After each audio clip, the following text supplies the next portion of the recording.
Hey everyone, I'd intended on doing an introduction to my holiday Rambler Endeavor 2000 year that we bought in July and kind of do a bit of a walkthrough before we'd torn it all apart.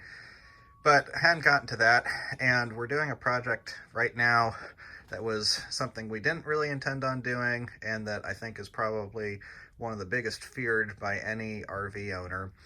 And that's that we're having to pull up the floor to address some wood rot issues. Obviously, we've got things torn apart, so I'm just going to do a video to tell you what we saw and now what we found that we've gotten things torn apart, and then I'll do some subsequent videos with how we're fixing things as we move along.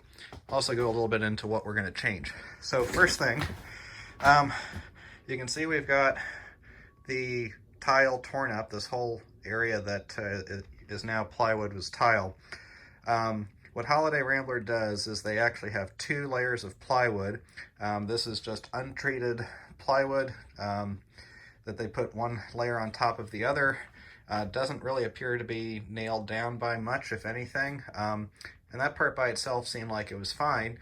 The tiles, the reason they do this is for some extra rigidity so that the tiles don't crack. And that seemed to work.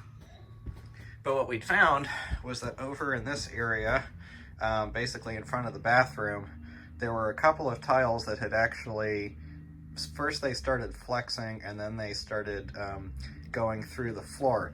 Now keep in mind, like I said, what you're seeing right now is this lower layer of plywood. The top layer had completely rotted through, and you probably can't see, but this, my foot is going down most of the way through this second layer. So this had all rotted quite a bit. Trying to figure out the source for it, well, what seems to have happened, it's the worst over here by the slide. There's a couple of things people say to look for, and we haven't done a full diagnosis yet. But for one, I guess over here's the better view. So this hose right here is the drain for the sink. Sink's over here, drain comes out, goes through there. So this hose is flexing, and it's really fairly rigid, but it's flexing every time the slide moves in and out. So apparently this is something that's prone to cracking, and it's 20 years old. So I think one way or another we're going to replace it, even if it seems like it's fine. Certainly there's a possibility that some of the water hoses are leaking at a joint or something, and we have to pressurize the system and start looking for leaks there. But the other thing, and it was raining yesterday, so this helped me to see what was going on. I think this was the primary cause, is this rear slide seal. So I'm going to try to put the camera in, and it's kind of hard to see, but you can see there's this is the seal on the slide. That white part, kind of where my finger is actually the slide wall, and then this here is the wall of the RV on the left. So on the back, this slide is not actually sealing up against. And what I found was that at the very bottom, it was pretty small, but I was able to see a little drip of water coming in. And we've only had this for about 6 months, but one thing, and this isn't what you should be doing, but it's kind of what we've been forced to do, is we've been leaving it outside, not covered. Now we've also been leaving it with the slides out, which now that I'm seeing this, is probably an issue that's always been there since we've had it. And that could explain why, when we bought it, there were a couple of tiles that were cracked here, but the floor felt solid. And so we thought the cracks were just from age, because this is 20 years old. But it seems like what probably was happening was that this was not sealing correctly, and then over the course of time, some rot that was likely already, well, I'm almost certain it was already starting, was made worse relatively quickly because of this water damage. So what we're going to have to do is we're going to have to cut out the bottom floor. We're still figuring out the exact area that we're going to do it. We've got some more demolition we need to do, but we're most of the way there. We're going to pull that out. We're going to put new new flooring in. We are going to seal all of this wood that is exposed, so that we hopefully never have this again. And then we're going to put down new flooring as well. And of course, we're going to address any leaks or potential causes of areas of concern while this is torn apart. We haven't really dug into the bedroom a whole lot just yet, but one of the things I've noticed is that the rear slide for the rear wall, when I would open and close the slide, I'd see daylight shining against the cabinets. And outside, it looks like the slide is kind of shifted as far forward as it will go. So the seal on this side is basically scrunched together this way, and on that side, it's so far apart that it's not even really contacting the slide wall. So I'm not quite sure how you adjust that, but it seems like there's probably something to do. Not really rot over here per se. You know, there's a little bit. But it's nothing like what we're seeing up front. You know, there's obviously some moisture, and you can see where some's dripped down here. But this does not appear to be something we necessarily need to fix. You know, more than anything, you can see that we've got some mold here that we want to get rid of, and we're going to get rid of the carpet and the underlayment and do more new flooring here. But we're not planning on replacing that wood.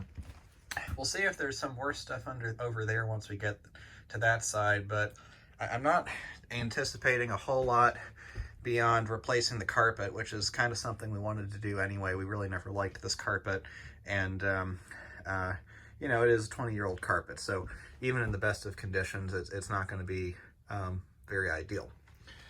So a couple of changes that we're going to do while we've got all of this torn apart. We're going to try to address some things that we don't like about, or well, that we've never liked about the RV, and make it more to our liking. So since I'm standing here, this area is the shower. Now the factory shower on these, it's a 36-inch shower, and it's kind of like 3 sides of an octagon, goes that way, angled, and then back. It's quite small. Of course, you know, it's an RV, so you're limited on space, but we felt like there was room for a little bit more, because the shower was not quite coming up to the wall that was here. And maybe someone, if you know, you can put it in the comments, but there was a wall surrounding this pipe, and this appears to be I think this is a vent pipe for the black tank, which goes to up on the roof right around there. There's a vent. Sort of surprises me that they've decided to put the pipe there, but I'm sure they had their reasons. But so the factory shower, it ended, you can see the line here, ended about here, which there was this sort of awkward space between the vanity and the shower. It was kind of a useless space you couldn't do much with, and there was also a little bit of space over here too, again, kind of awkwardly set up and not something you could do much with. So we found a residential shower that's just a little bit bigger, and instead of being that angled, it's sort of a semicircular shape instead. I'm going to make a lot more room for showering, be a lot more pleasant, and we don't think it's going to hinder access to the vanity. Vanity, we're going to leave that. We're going to just clean it up, and we are going to put a new countertop on it. Old countertop we just never really liked. We have it off, and we have a couple of ideas for what we're going to do there. Biggest changes we're going to make are around here. So another thing that we found when we were tearing into things, so this, if you're not familiar, is where the propane heater used to sit. So the propane heater had a vent behind that piece of cardboard. That's where the air inlet and outlet for the burner was, and then it would blow heat through the floor in that hole, go to the vents, which you see up there, and then there's another vent, and then there's another 1 or 2 in the bedroom.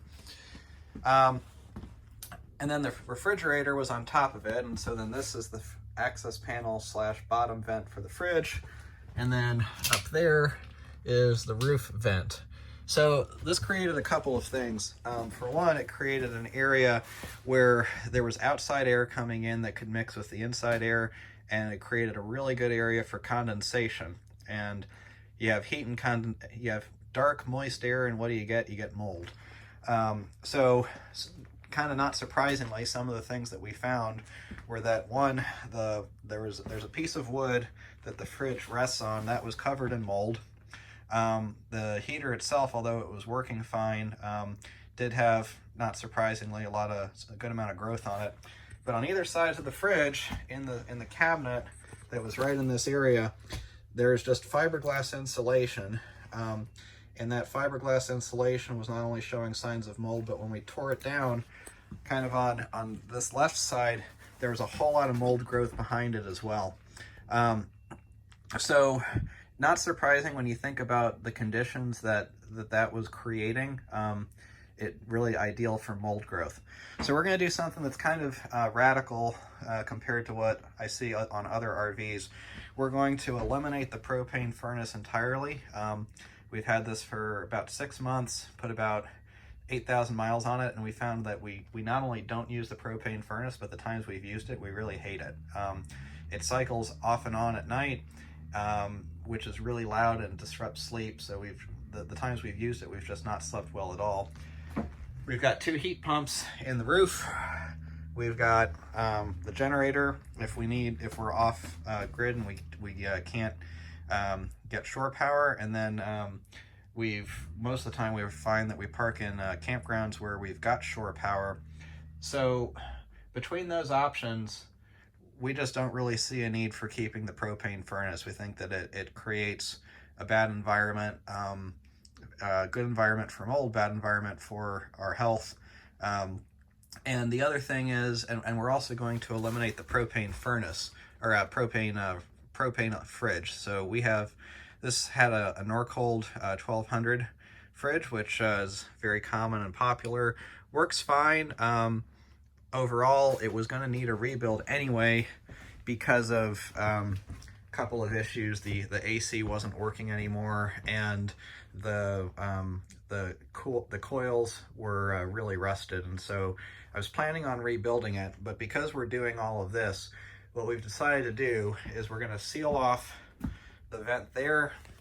We're going to seal off the vent up top. We're going to put some insulation in to prevent the heat and cold from escaping, keep all the temperature where we want it, and we're going to put a residential fridge in. And what that's going to allow us to do is, one, get a fridge that's better suited for our use of the RV.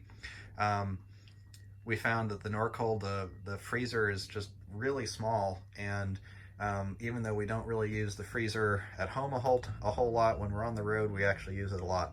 So we've got a couple of fridges picked out that are going to fit through the door. We're still figuring out which one we want to go with. So that's kind of a summary of what we found, what our clues were. I guess the one thing I didn't mention is, this RV did have a bit of a musty smell to it, but it really wasn't bad. There was nothing that truly made us believe that there was anything close to this level of damage underneath. And again, remember that what you're seeing here is the second layer of plywood. The top layer was much worse. So I guess I'm glad that there are these 2 layers, because that otherwise it would have been a problem sooner. But I think it's pretty apparent that there had to have been something going on before we bought the RV. Not saying the previous owners knew about it, they probably didn't. We certainly didn't have much of a clue either. But in the end, didn't want to do it, but it's going to be a really good result. So more demolition, and then get back to work, and then get to rebuilding efforts. One thing I'll say is that with the changes we're doing, I am going to have to do some plumbing modifications over here. I'm going to get rid of the propane lines for the fridge and for the propane heater. We are not going to use an ice maker, so I'm probably going to eliminate the cold water hose, and then take that T right there and turn it into just an elbow. And we'll figure out what the new cabinet looks like. It's going to hold the fridge. But yeah, so that's kind of the summary. If you have any questions on what we're doing or any ideas, feel free to comment. And hope that you'll enjoy the rebuild as we do it. I know we're looking forward to having it be done. So far, this hasn't been as bad as we kind of expected it to be going in.